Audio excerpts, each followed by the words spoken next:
So it is going to be a real tightrope walk for the finance minister, given the tall expectations, given that he has to rein in the fiscal deficit, given that he has to deliver a lot.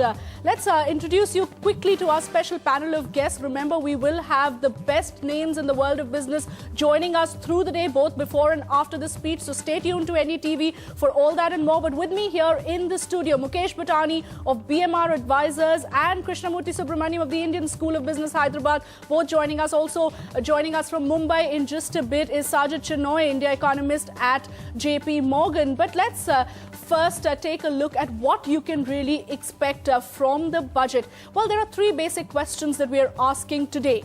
Will the fiscal deficit be credibly brought down? Because that's something that everyone is asking. Remember, it is important for the finance minister to move towards the path of fiscal consolidation. He has spent way more than what was expected in the last year. The revenues haven't come in because of slowdown in growth. And just the way a household budget works, it's exactly how the finance minister's budget works as well. He has to bring the fiscal house in order. The second question that we're asking is, will taxes rise? Will prices rise? How will taxes impact demand? What does this budget really mean for you? And the third question we're asking, what are the political compulsions post the elections? Will this be a budget which will be pro-growth, pro-reforms, or will it be a populist budget? Here's a quick look at what the finance minister can do, the kind of expectations that have been pouring in ahead of the budget. Well, many believe that he may increase excise duties, he may increase service tax, he may even broaden the service tax net to get more revenues. Remember, for him, it is extremely important to get more revenues in this financial year. He may even increase the corporate taxes, because that's something that most people are expecting may happen, even though all chambers of commerce ahead of the budget always ask the finance minister to reduce taxes.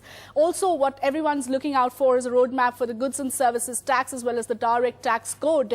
But expect a higher tax for the high income earners, even though it is expected that he may tinker with the tax slabs a bit, at least to give some sort of relief to the Aam Aadmi. Also, a higher tax for diesel vehicles is also on the cards. But a quick look at the backdrop in which this budget is coming. It's been a dismal year. We've talked about policy paralysis through the year, fiscal slippage, very high interest rates, very high crude prices that have obviously sent the entire finances in a tizzy. You've got very, very weak stock markets, down nearly 25%. Rupee depreciation has been making headlines, slowdown in growth, low tax collection, very high expenditure, and low disinvestment proceeds. So that's the backdrop in which we're coming to this. The finance minister is presenting this budget. Let me go straight across to our panelists and try and understand what you can expect. First to you, Subramaniam. You're somebody who explains the budget to your students at the Indian School of Business. Explain to our viewers, why is this year's budget so important from the point of view of the finance minister bringing his fiscal house in order? Shweta, in any year, the exercise of budget making is essentially a tightrope walk between the politics and the economics. And the events of the last 2 days have essentially brought this tension into focus. In particular, they've highlighted that politics might take precedence over economics. Right.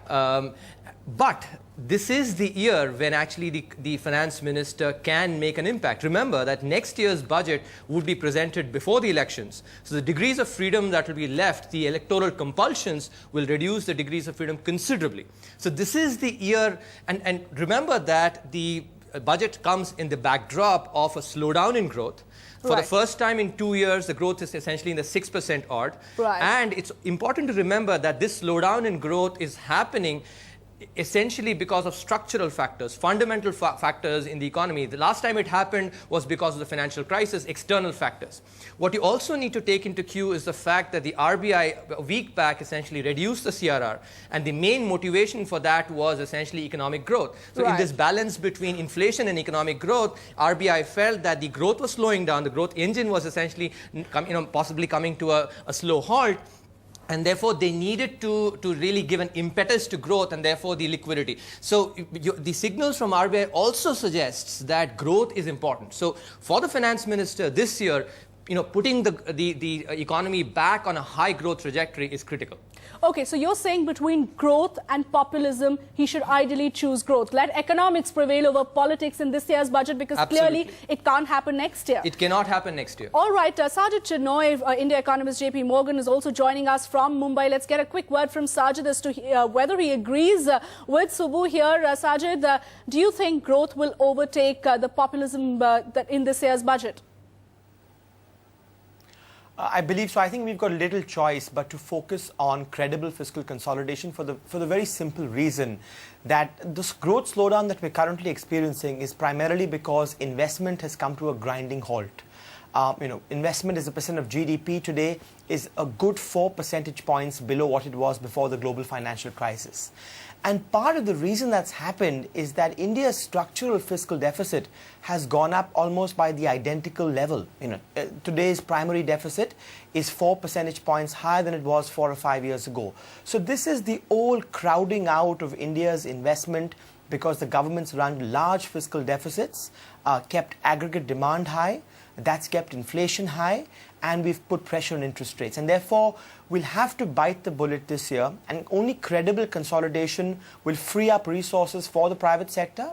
It will put downward pressure on long-term interest rates and allow the RBI to cut interest rates, which is why we'll have to accept some pain in the short run through consolidation to try and safeguard our medium-term growth interests.